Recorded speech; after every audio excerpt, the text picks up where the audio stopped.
नमस्कार विद्यार्थी मित्रांनो. The officer YPM, the officer your personal mentor या आपल्या डिजिटल प्लॅटफॉर्म वरती आपल्या सगळ्यांचं मी प्रशांत सर सहर्ष स्वागत करतो. कंबाईनची जाहिरात आलेली आहे. यस, सगळ्यांची उत्सुकता होती, कारण आधीपासून सगळीकडे वातावरण असं चालू होतं की जागा भरपूर येणार आहेत, जागा भरपूर येतील, भरपूर चांगला काळ आहे. 2026 हे MPSC मध्ये सुवर्ण काळ असेल किंवा सुवर्ण वर्ष असेल, अशा पद्धतीनं भरपूर ठिकाणी सगळ्या टेलिग्राम चॅनल्सवरती वगैरे मार्केटमध्ये सगळ्या मुलांमध्ये ही चर्चा होती. त्याप्रमाणे ऍड आलेली आहे. एक्झामची डेट फायनल झालेली आहे आपली 14 जून, बरोबर. आपली एक्झामची डेट फायनल झालेली आहे 14 जून. 14 जूनला आपली एक्झाम असेल. त्यामुळं आता राहिलेल्या दिवसांमध्ये आपलं अभ्यासाचं नियोजन कसं असावं याच्यावरती आपलं आजचं लेक्चर असेल. तुम्ही उरलेले जे दिवस आहेत, म्हणजे आजचा दिवस जरी कन्सिडर केला तर इथून आपल्याला किती दिवस मिळतील बघा. आपल्याला इथून जे पुढचे दिवस मिळणार आहेत ते आहेत आपले 13, 13, 26, 57 दिवस टोटल आहेत. ठीक आहे, 57 दिवस, 26 आणि पुढचे 31, राईट. 57 दिवस म्हणजे आपल्याला पूर्ण दिवसांचं शेड्यूल करायचं आहे. त्या या दिवसांमध्ये आपला अभ्यास आणि रिव्हिजन कशा पद्धतीने बसेल हे आपल्याला बघायचं आहे. 57 दिवसांमध्ये पूर्ण आपला अभ्यास कसा कव्हर होईल याबद्दलची उत्सुकता आहे. भरपूर अभ्यास करावा लागणार आहे. ज्या आता जे जागे झालेले आहेत त्यांच्याकडे खूप मोठ्या प्रमाणात त्यांना डिवोटेडली अभ्यास करावा लागेल. पूर्ण त्यांचं जे काही आहे डिवोशन आहे ते पूर्ण अभ्यासात पाहिजे. बाकी कोणत्याही गोष्टीत तुमचं लक्ष नको. ठीक आहे, तर आधी आपण जागा बघूयात, किती जागा आहेत, काय आहेत. ठीक आहे, आपल्या पोस्ट सध्या ऍड मध्ये आपल्याला असणाऱ्या पोस्ट किती आहेत सध्या? 3, बरोबर. PSI 1 आलेली आहे, ASO 1 आलेली आहे आणि STI 1 आलेली आहे, बरोबर. PSI, STI, ASO या जागा आहेत. मग 310, 236 या जागा आहेत आपल्या. 310 STI च्या आहेत, 236 आणि ASO च्या किती आहेत आपल्याला जागा? टोटल 6 जागा आहेत, बरोबर. 6 जागा आहेत. ठीक आहे, या सगळ्यामध्ये तुमचे सगळे पहिल्यांदा डॉक्युमेंट्स क्लिअर आहेत बघा. नॉन क्रिमिलियर वगैरे जे आहेत ते क्लिअर आहेत का चेक करा. 2025-26 नॉन क्लिअर चालेल असं सांगितलेलं आहे. प्लस आयोगाने पूर्ण ऍड मध्ये एक मुद्दा ऍड केलेला आहे की प्रिलिमचा रिझल्ट येईपर्यंत यात भरपूर संवर्ग, जे काही संवर्ग किंवा पद जी ऍड होतील ती यात पुन्हा वाढवली जातील, बरोबर. त्यामुळे फॉर्म भरताना व्यवस्थित भरा. काही लोकांच्या मनात हे असतं की माझ्या कास्टला जागा नाही, मग मी ओपन मधून फॉर्म भरतो. फॉर्म भरताना तुम्ही तुमच्या कास्ट मधूनच फॉर्म भरा. तुम्ही दोन्हीही मेरिट कडे कन्सिडर केले जातात. ठीक आहे, त्यामुळं तुमच्या याला जागा जरी नसेल आणि भविष्यात जर वाढल्या जागा आणि तुमच्या कास्टला अलोकेट झाली तर तुमचा विचार तुमच्या कास्टसाठीही होऊ शकतो. त्यामुळं फॉर्म भरताना व्यवस्थित भरा, घाई गडबड न करता. सगळे डॉक्युमेंट व्यवस्थित आहेत का, खास करून नॉन क्रिमिनल वगैरे ते व्यवस्थित भरा आणि मग तुम्ही फॉर्मला अप्लाय करा. जेवढे लवकर तुम्ही फॉर्म भराल तेवढा तुमचा प्लस पॉईंट असेल. ठीक आहे, कारण नंतर काय होतं, सगळेजण वेळ संपत आली की मग जागे होतात. मग त्यावेळी सगळेजण सर्व्हरवरती फॉर्म भरायचा असतो म्हणून येतात, सर्व्हरला लोड येतो. मग कधी कधी पेमेंट अडकून पडतं किंवा होतच नाही. मग साईट बंद पडते. मग पुन्हा ते कुठे चालतं, मग नंतर होईल की नाही, काय होईल. कधी कधी जागा संपतात. म्हणजे सेंटरच्या पुण्यातल्या लोकांनी जर लवकर फॉर्म भरले तर पुण्यातल्या जागा संपल्या की मग तुम्हाला इकडे तिकडे जावं लागतं जिल्ह्यांमध्ये. आणि तिथं प्रॉब्लेम काय, समजा तुम्ही सातारा जिल्हा टाकला तर तुमचा सातारा जिल्हा जरी सेंटर दिलं तर तुमचा नंबर कुठेही येतो सातारा जिल्ह्याच्या आसपास, प्रॉपर सातारा सिटी मध्ये येत नाही. म्हणजे ज्यांचे सातारामध्ये आले त्यांचं ठीक आहे, पण बाकीच्या आजूबाजू कुणाचा वाईल आहे, कुणाचा अजून पुढे आहे, अशा ठिकाणी वेगवेगळ्या गावांमध्ये तुमचा रिझल्ट जातो. त्यामुळे म्हणजे काय म्हणतात त्याला, नंबर जातो, सीट नंबर तुमचे जातात. सेंटर त्या एरियातला अलोकेट वगैरे होतं. मग त्यावेळी खूप धावपळ होते. आणि तुम्ही लवकर फॉर्म भरा तर तुम्ही सेफ राहाल. तुम्ही एक माइंड तुमचं स्टेबल असेल की माझा फॉर्म भरून झालेला आहे. ठीक आहे, पहिल्यांदा ते काम करा. सर्व डॉक्युमेंट्स क्लिअर करून घ्या, फॉर्म व्यवस्थित भरा आणि मग बाकीच्या गोष्टी हे करा. ठीक आहे, आता अभ्यासाला आपल्याला किती दिवस? 57 दिवस. आता यात असं आहे, असं चालू आहे वातावरण की यात SRच्या जागा ऍड होतील, सब रजिस्ट्रार ऍड होतील. ठीक आहे, सब रजिस्ट्रारच्या जागा भरपूर जागा आहेत, त्या जागा ऍड होतील असं अंदाज आहे. ठीक आहे, कारण आयोगाने एक हिंट दिलेली आहे 4.2चा जो मुद्दा आहे 7.2 4.2 जो काय आहे तो त्या मुद्द्यामध्ये तुम्हाला हे सांगितलेलं आहे आयोगाने की भविष्यात काही सवर्ग आणि पदे यात ऍड केली जातील पूर्व परीक्षेच्या निकालापर्यंत. बरोबर आहे. त्यामुळे त्या विषयांचा व्यवस्थित म्हणजे तुमचा अभ्यास इथून पुढे भरपूर चांगला असला पाहिजे. आपल्याला यावर्षी काहीही करून या ज्या भरपूर जागा आहेत त्यामध्ये आपल्याला पोस्ट मिळवायचीच आहे याचा विचार करून अभ्यास करा. ठीक आहे. AMVI वाल्यांसाठी पण भरपूर मोठा चान्स आहे असं म्हणतात ग्रुप सी साठी. ते आपण नंतर बोलू ग्रुप सी चं. आता आपल्याला बघायचं आहे 57 दिवसांचं शेड्यूल काय असावं. बरोबर आहे. 57 दिवसांचं शेड्यूल काय. आता जर तुम्ही पेपर पॅटर्न बघितला किंवा आधीचे क्वेश्चन्स वगैरे सगळे तुम्ही बघितले तर तुम्हाला एक लक्षात येईल तुमच्या अख्ख्या पेपरमध्ये तुम्हाला क्वेश्चन्स आहेत 100. बरोबर.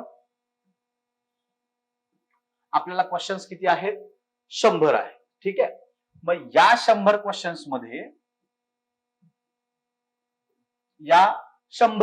मध्ये डिसाइडिंग फॅक्टर असणारे. डिसाइडिंग फॅक्टर म्हणजे काय.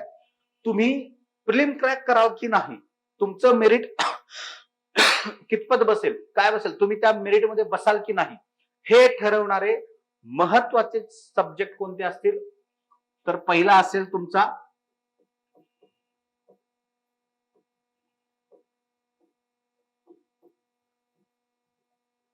Maths and reasoning. बरोबर आहे. अंकगणित बुद्धिमत्ता याचे तुम्हाला किती क्वेश्चन्स आहेत 20 क्वेश्चन्स आहेत. बरोबर आहे. याचे तुम्हाला 20 क्वेश्चन्स आहेत. मग आहे तुमचा सायन्स, त्याचे तुम्हाला 15 क्वेश्चन्स आहेत. आणि त्याच्यानंतर तुम्हाला काय आहे सायन्स नंतर तुम्हाला करंट अफेअर आहे, चालू घडामोडी. बरोबर.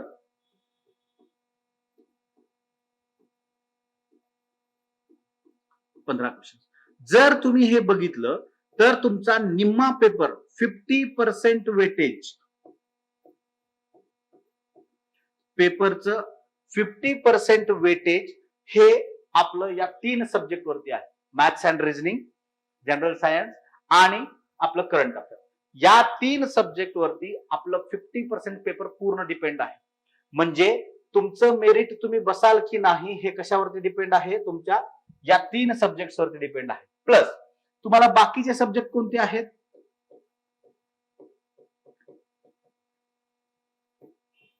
पॉलिटी आहे, इकॉनॉमिक्स आहे, हिस्ट्री आहे आणि जिओग्राफी आहे. बरोबर आहे.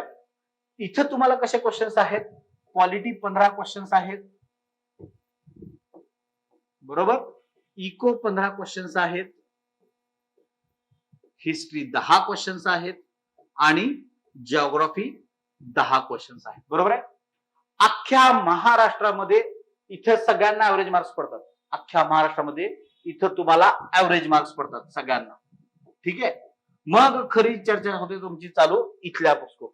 कारण तुम्ही इथं 50 पैकी 40-42 जरी घेतले तरीही तुम्ही मेरिट मध्ये बसत नाही. का तर आपलं मेरिट क्लोज होतं 52, 53, 54 असं क्लोज होतं. बरोबर. आता झालेलं आहे 52 वरती, 51 वरती वगैरे. तर मग या ज्या गोष्टी आहेत वरचे जे मार्क्स आणायचे आहेत ते तुम्हाला या 50 क्वेश्चन्स मधून आणावे लागतात कंपल्सरी. बरोबर आहे. म्हणजे तुम्ही कट ऑफ रेंजच्या पुढे जाऊन तुमचे मार्क्स सिक्युअर तुम्हाला करायचे असतील तर तुम्ही मेरिट मध्ये बसाल की नाही हे डिसाइडिंग फॅक्टर सब्जेक्ट कोणते आहेत हे 3 आहेत. म्हणूनच मी म्हटलं तुम्हाला हे डिसाइडिंग सब्जेक्ट्स आहेत किंवा डिसाइडिंग फॅक्टर्स आहेत. मग तुम्ही अभ्यास करताना आता आपल्याजवळ दिवस किती आहेत 57 दिवस आहेत. बरोबर ना. आपल्याजवळ दिवस किती आहेत 57 दिवस आहेत. तर यामध्ये तुम्ही जर बघितलं तर याला 40 + 17 असं डिवाइड करू शकता का बघा. किती 40 + 17 40 डेज प्लस 17 डेज. तुमचे हे 57 दिवस होतात का चेक करा एकदा. येस होत आहेत. बघा मग या 40 दिवसांमध्ये तुम्ही जर आपण जे सांगतोय ते तुम्ही जर फुल टाइम स्टडी करत असाल त्याला विचारात घेऊन आपण हा पॉइंट सांगतोय. ज्यांचा अभ्यास जो काही ऑफिस करून किंवा इतर कामं करून, जॉब करून किंवा बाकीचे कामं करत करत अभ्यास करतात, किंवा ज्या गृहिणी महिला आहेत त्या घरचं सगळं आवरून मग अभ्यास करतात, त्यांच्यासाठीच आपण यात डिस्कस करणार आहोतच. ठीक आहे. आता आपण मी सांगतोय फुल टाइम स्टडी ज्यांचा आहे, तुम्हालाही हेच शेड्यूल असेल. फक्त जे फुल टाइम स्टडी करतात त्यांच्यासाठी सोपं का आहे, का तर दिवसातला त्यांचा मॅक्सिमम वेळ त्यांना युटिलाइज करतात. बरोबर आहे. आता इथून पुढं जे फुल टाइम स्टडी करतात त्यांचा मिनिमम दिवसातला 10 ते 12 तास अभ्यास झालाच पाहिजे. 10 ते 12 तास तुमचा अभ्यास झालाच पाहिजे कंपल्सरी. ठीक आहे. जे तुम्ही फुल टाइम स्टडी करतात त्यांच्यासाठी. ठीक आहे. मग आपल्याला 40 दिवस जर कन्सिडर केले तर आपले महत्वाचे सब्जेक्ट कोणते आहेत सध्या, म्हणजे जीएसचे जे तुमच्या आवडीचे असतात. बरोबर. क्वालिटी आहे, इकॉनॉमी आहे, मग तुमचं हिस्ट्री आहे आणि तुम्हाला जिओग्राफी आहे. बरोबर आहे. जर तुम्ही या प्रत्येक सब्जेक्टला 10-10 दिवसांमध्ये विभागलं, 10 डेज 10 डेज 10 डेज आणि जिओग्राफी 10 डेज, जर तुम्ही याला 10-10 दिवसांमध्ये जर सेग्रिगेट केलं, काही जणांना इथं कमी वेळ लागेल, मग जिथं जास्त वेळ लागतो तिथं ते दिवस युटिलाइज करा. येस. पण शक्यतो 10 दिवस ऍव्हरेज प्रत्येकाला तुम्ही देऊ शकता. अशा पद्धतीनं 40 दिवसात तुमचा हा अभ्यास व्यवस्थित कंप्लीट होतो. 40 दिवसात तुमचा हा अभ्यास व्यवस्थित कंप्लीट होतो. आणि या 40 दिवसात तुम्हाला सायन्स, मॅथ्स, रिजनिंग हे जे बसवायचं आहे ते कसं बसवायचं आहे,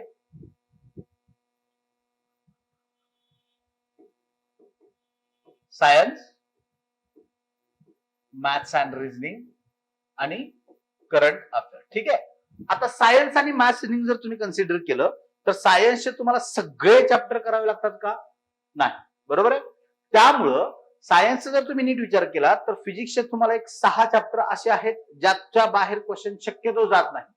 नीट जर तुम्ही अनालिसिस केलं तर तुम्हाला कळेल की 6 चॅप्टर असे आहेत ज्याच्या बाहेर क्वेश्चन जात नाही. जसं की साऊंड आहे, ह्युमन आय म्हणजे मानवी डोळा आणि आरसे व भिंग आहे, लेन्स अँड मिरर. त्याच्यानंतर तुमचं हीट चॅप्टर आहे, उष्णता. इलेक्ट्रिसिटी म्हणजे विद्युत धारा आहे, मॅग्नेटिझम आहे, चुंबकत्व तुमचं. त्याच्यानंतर अजून एक तुमचा किरणोत्सारिता हा एक चॅप्टर आहे. बरोबर. या 6 चॅप्टरच्या बाहेर तुमचा क्वेश्चन शक्यतो जात नाही. आणि जर गेलात तर तो प्रॉब्लेम तिकडच्या एखाद्या सोपे जे चॅप्टर आहेत, गती, बल, कार्य, ऊर्जा, शक्ती, त्यातून एखादा क्वेश्चन तिथं तुम्हाला येतो. तर अशा पद्धतीने तुम्ही जर अभ्यास केला, ते 6 चॅप्टर आम्ही परफेक्ट केलेत, तर तुम्हाला 15 क्वेश्चन्स आहेत. बरोबर आहे. सायन्सचे 15 क्वेश्चन आहेत, फिजिक्सचे 3, केमिस्ट्रीचे 3, बॉटनीचे 3, झुलॉजीचे 3 आणि हायजीनचे 3. तर त्या पद्धतीनं तुम्हाला ते बसवायचं आहे. तुम्हाला प्रत्येक विषयाला सगळे चॅप्टर करण्याची गरज सध्या नाहीये. त्यामुळे जे इम्पॉर्टंट आहेत अनालिसिस व्यवस्थित करा, व्यवस्थित फिक्स ठेवा. 10 दिवसात, आता या 40 दिवसात जर तुम्ही सायन्सचे फिजिक्स, केमिस्ट्री, बायो असे सगळे मिळून जरी चॅप्टर कन्सिडर करून केले तर तुमचा रोज एक चॅप्टर इथं झाला पाहिजे. हे कसं चालेल शेड्यूल? डेली मध्ये तुमचा रोज एक चॅप्टर सायन्सचा संपलाच पाहिजे. रोज एक chapter science. Classification of animals जे आहे म्हणजे प्राण्यांचं वर्गीकरण, त्याला 2 दिवस लागतील, लागू द्या, काही बिघडत नाही. पण बाकीचे जे चॅप्टर्स आहेत काही, तिथं तुमचा वेळ कमी होतो, तिथं मग 2 चॅप्टर संपवा एका दिवशी. पण 40 दिवसात तुम्ही रोज एक चॅप्टर जर केलात तर सायन्सचा या सब्जेक्ट सोबत सायन्स पण कव्हर होईल. आणि मॅथ्स रिजनिंगचा एक चॅप्टर तुम्ही पकडायचा, मॅथ्स किंवा रिजनिंग दोन्हीपैकी एक कुठलाही एक चॅप्टर रोज संपवा. यस. जर तुम्ही असं केलं तर तुमचे हेही सब्जेक्ट कव्हर होत आहेत. येतं लक्षात? म्हणजेच तुम्हाला जे 10 ते 12 तास अभ्यास करायचा आहे त्यातला तुम्हाला इथं 1.5 तास जरी तुमचा गेला अभ्यासाला, 1.5 तास जरी गेला तुमचा, 1.5-2 तास, तर इथं 4 तास जातात. करंट अफेअरला जरी तुम्ही 1 तास दिला तर तुमचा इथं 5 तासांचा अभ्यास होतो. ठीक आहे. तुमचा किती तासांचा अभ्यास होतो? 5 तासांचा अभ्यास इथं पकडून चाला. 2 तास तुम्ही डेली केले तरी. ठीक आहे. आणि करंट अफेअर काय आहे तुमचं? 1 आवर डेली. ठीक आहे. 1 आवर डेली. 1 तास तुम्ही जरी घातलात, प्रादेशिक घडामोडी एका दिवशी संपवा, राजकीय घडामोडी एका दिवशी संपवा, संरक्षण, ज्याच्यावरती रिपीटेड क्वेश्चन्स होतात ते चॅप्टर आधी करून घ्या कव्हर. क्रीडा असेल, तुमचे पुरस्कार असतील, निधन वार्ता असतील, नेमणुका असतील, ह्या आधी करून घ्या.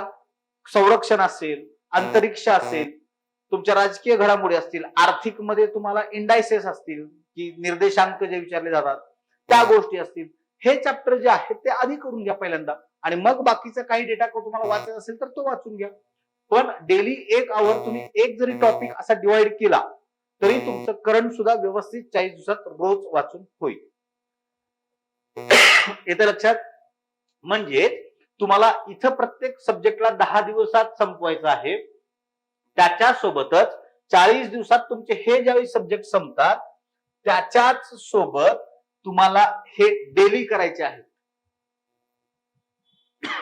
येतं लक्षात? इकडचा अभ्यास तुमचा 5 ते 6 तास धरा, इकडचा 5 तास धरा, 10 तास जरी तुम्ही अभ्यास केलात तर नंतर 1 तास तुम्ही प्रश्नोत्तर वगैरे जे केलेल्या अभ्यासाचे प्रश्नोत्तर वगैरे बघू शकता. पीवायक्यू जे तुम्हाला बघायचे आहेत ते बघू शकता. ठीक आहे? अशा पद्धतीने तुमचं दिवसभराचं अभ्यासाचं शेड्यूल असू दे तर तुमचा अभ्यास व्यवस्थित होईल. जे जॉब करतात त्यांच्यासाठी थोडंसं आता टाइम स्ट्रेच करणं त्यांनी गरजेचं आहे. टाइम तुम्ही जेवढा स्ट्रेच कराल तेवढा तुमचा अभ्यासाला तुम्हाला जास्त वेळ मिळेल. म्हणजे तुमचं ऑफिस जर सकाळी असेल 10 ते 5, 10 ते 6 असं टायमिंग असेल तुमचं, तर सकाळी थोडंसं लवकर उठून 2-3 तास तिथले कव्हर अप करा. संध्याकाळी आल्यानंतर तुम्ही 6 वाजता जरी ऑफिस सुटलं तुमचं, तुम्ही यायला 7-8 वाजले, 8 वाजता जेवण करून तुम्ही जरी बसलात अभ्यासाला तरी तिथं तुमचे 2-3 तास कव्हर झाले पाहिजे. ठीक आहे? म्हणजे तिथले 3 तास, तिथले 3 तास असे 6 तासाचं कव्हरेज तुम्हाला मिळेल तिथं अभ्यासाचं व्यवस्थित. पण ते अजून थोडं स्ट्रेच केलं, एवढे तुमचे 50 दिवसांचं फक्त चाललेलं आहे, 57 दिवस स्वतःला तुम्ही स्ट्रेच केलं थोडस तर तो वेळ तुम्हाला मिळेल. ठीक आहे? शनिवार रविवार फुल टाइम अभ्यासाला जा. जे जॉब करतात, ज्यांना शनिवार रविवार सुट्टी असते त्यांना तुमचा सुट्टीचा दिवस हा रिलॅक्सेशनसाठी ठेवू नका सध्या. 57 दिवस किंवा आउटिंगला जातो, ट्रेकिंगला जातो वगैरे या गोष्टी नका करू 57 दिवस जे जॉब करतात त्यांच्यासाठी. कारण तुमच्याजवळ एकतर वेळ कमी असतो अभ्यासाला बाकीच्या मुलांपेक्षा. जे फुल टाइम स्टडी करतात त्यांच्यापेक्षा तुमच्याजवळ वेळ कमी असतो. त्यामुळे त्यांच्या कॉम्पिटिशन मध्ये उतरायचं असेल तर तुम्हाला जो काही वेळ मिळेल तो पूर्ण इथे युटिलाइज करा या 57 दिवसात. हा तुमचा फायदा आहे. मग आपल्याला याच गोष्टी बघायच्या आहेत की तुम्हाला कसं करायचं आहे, कोणत्या पद्धतीने जायचं आहे. तुम्ही पॉलिटी करताना कोणते कोणते चॅप्टर तुम्हाला महत्वाचे आहेत. राष्ट्रपती असेल, उपराष्ट्रपती असेल, संविधान सभेची निर्मिती असेल, महाधिवक्ता, महान्यायवादी असेल, परिशिष्टे, अनुसूच्या असतील, जे कंबाईनला वारंवार विचारलं जातं. ठीक आहे? या ज्या गोष्टी आहेत तुमच्या, किंवा सर्वोच्च न्यायालय असेल, संसदेतले कार्यप्रणालीशी संबंधित काही भाग असेल, या ज्या गोष्टी तुमच्या वारंवार विचारल्या जातात त्याच्यावरती काम करा. मूलभूत हक्क, मार्गदर्शक तत्वे आणि मूलभूत कर्तव्य याच्यावरती तुम्हाला क्वेश्चन्स आहेत. मग हे आधी पटपट करून घ्या आणि मग बाकीच्या गोष्टींवरती थोडासा फोकस करा. आधी जे क्वेश्चन्स आपल्याला विचारले जातात ते 10 दिवसात तुम्ही पूर्ण सिलेबस बसवा. त्याच्यानंतर तुम्ही अभ्यास करा. तुम्हाला जर अभ्यास करायचा असेल दिवसभरात तर ज्यांना फुल टाइम स्टडी आहे त्यांचा अभ्यास खूप चांगला होईल. यात खूप चांगला, त्यात तुम्ही व्यवस्थित तुमचा अभ्यास बसवा. पण तो अभ्यास व्यवस्थित बसवा. टेस्ट सिरीज मध्ये किती मार्क पडतात, काय पडतात ते डोक्यात घेऊ नका. टेस्ट सिरीज तुम्ही लावत असाल कुठलीही एक टेस्ट सिरीज लावा, 2 लावा. पण त्या टेस्ट सिरीज मध्ये टेस्ट सिरीज तुम्हाला का लावायची आहे, तर टेस्ट सिरीज तुम्हाला यासाठी लावायची आहे की तुम्हाला जे टाइम मॅनेजमेंट आहे ते तुमचं बसतंय का. टाइम मॅनेजमेंट मध्ये 60 मिनिटात 100 क्वेश्चन आपले वाचून होतात का, प्लस आपले मार्किंग करायचे जे आहेत, गोळे करायचे जे आहेत, डार्क सर्कल्स ते होतात का, हे आपल्याला बघायचं आहे. आणि आपण केलेल्या अभ्यासामध्ये आपल्याला जे वाचलेलं आपण आहे ते पॉइंट सगळे आपण क्लिअर करतोय का, याच्यावरती पहिल्यांदा काम करायचं टेस्ट सिरीज मध्ये. आपण जे वाचलं आहे, आपण जे अभ्यास केला आहे तो अभ्यास आपला क्लिअर झालेला आहे का, आणि जे येत नाहीये ते पॉइंट आपल्याला कशा पद्धतीने रिवाइज करावे लागतील याचा तुमचा अभ्यास टेस्ट सिरीज मध्ये असला पाहिजे. तर तुम्ही या गोष्टींवरती काम करू शकता, तुम्हाला मार्क्स मिळू शकतील. आणि आपल्याला हेच काम करायचं आहे. 57 दिवसामध्ये 40 दिवस तुम्ही एक्झॅक्ट याचा अभ्यास करा. पुढचे 10 दिवस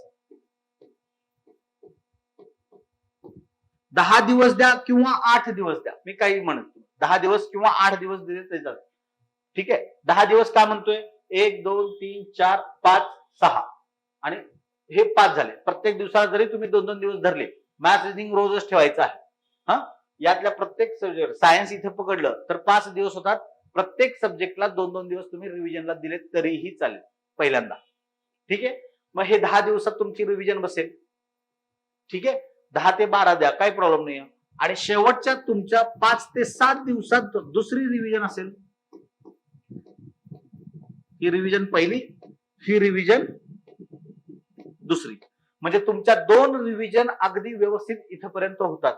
पण तुम्हाला तो टाइम पूर्ण युटिलाइज करावा लागेल. आपल्याला या वर्षी खूप मोठा चान्स आहे, कारण ग्रुप बी आणि ग्रुप सीच्या खूप मोठ्या प्रमाणात जागा येणार आहेत. त्यामुळे त्या गोष्टींचा विचार करून तुम्ही त्या गोष्टी करा. ठीक आहे. आपण त्यासाठी खास फास्ट ट्रॅक बॅच पण लॉन्च केलेली आहे. आपल्या टेस्ट सिरीज 9 मे पासून चालू होत आहेत. प्रत्येक शनिवारी आपला पेपर असेल. ठीक आहे. 6 जून पर्यंत असेल आपली टेस्ट सिरीज. 9 मे ला चालू होईल. प्रत्येक शनिवारी 6 जून पर्यंत आपल्या टेस्ट सिरीज असतील.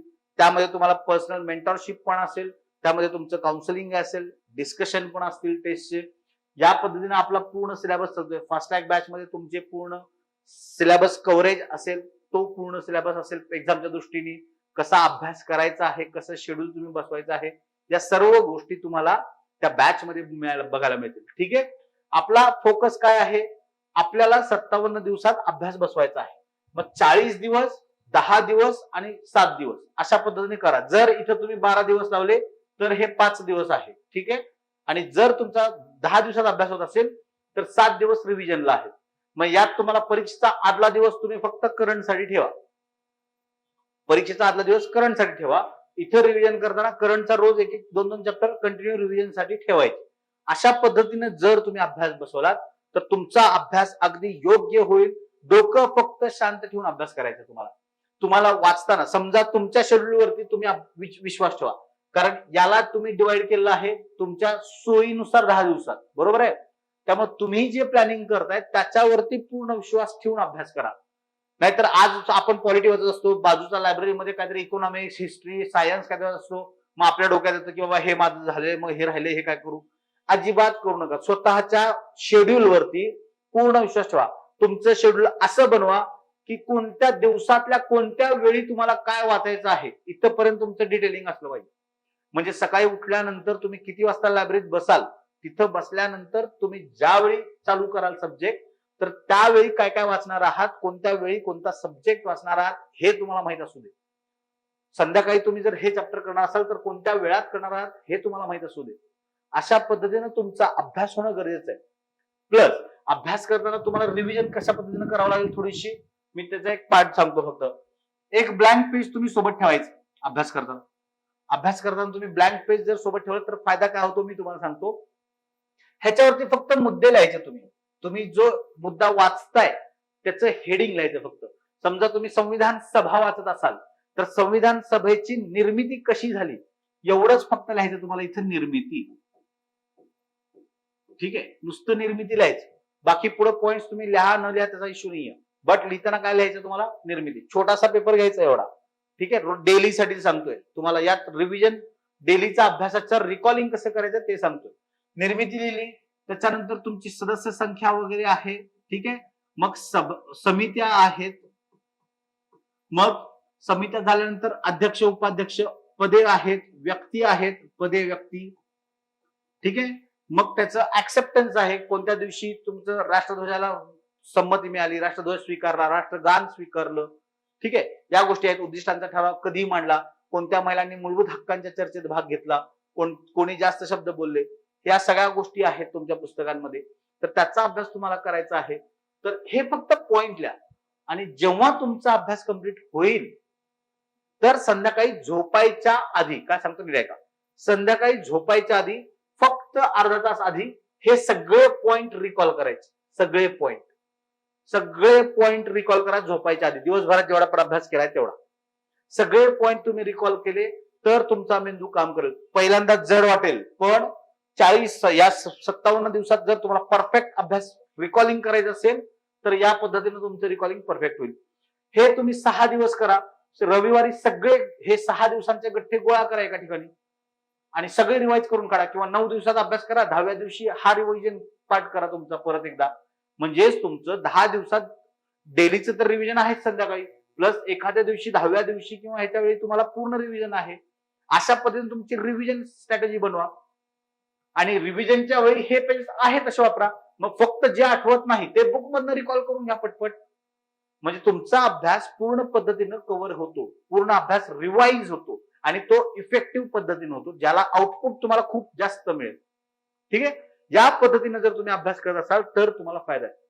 येणारे 57 दिवस खूप व्यवस्थित सार्थकी लावा मित्रांनो. 57 दिवस तुमची प्री क्रॅक झाली की मग मेन्स तुमची आहे. त्यामुळे प्री कशीही क्रॅक करायची आहे एवढं डोक्यात ठेवा. आपल्याला 2026च्या या ऍडव्हर्टाइजमेंट मध्ये आपल्याला पोस्ट मिळायची आहे एवढं डोक्यात ठेवा आणि तुम्हाला त्यात यश मिळो एवढी ईश्वरचरणी प्रार्थना करतो. तुम्हा सर्वांना परीक्षेसाठी ऑल द बेस्ट. तुम्ही बॅचला आलात तर तुम्हाला त्यात अजून जास्त काही मिळेल. तुमच्या सगळ्या अभ्यासाचं नियोजन वगैरे त्या गोष्टी असतील, त्यामुळे त्या पद्धतीनेही तुम्ही विचार करा. तुमचा अभ्यास व्यवस्थित चालू ठेवा. तुमच्या अभ्यासाचं नियोजन अगदी व्यवस्थितपणे करा. तोपर्यंत धन्यवाद. Thanks for watching. If you found this video valuable, don't forget to like, share and subscribe our channel. The Officer, your personal mentor.